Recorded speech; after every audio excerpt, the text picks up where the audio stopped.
ఈరోజు మనం ఒక్క మారేడు ఆకు ఇంత మహిమ, శాస్త్రాలు చెప్పిన సత్యం అనే అంశం గురించి తెలుసుకుందాం.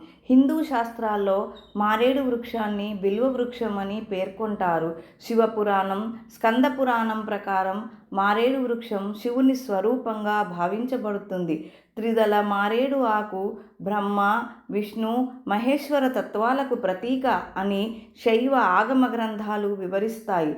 శివలింగానికి మారేడు ఆకులతో పూజ లేదా అభిషేకం చేయడం అత్యంత పుణ్యకార్యంగా శాస్త్రాలు పేర్కొంటాయి. పద్మపురాణం ప్రకారం శుద్ధ మనసుతో అర్పించిన ఒక మారేడు ఆకు కూడా మహా ఫలితాన్ని ఇస్తుందని చెబుతారు.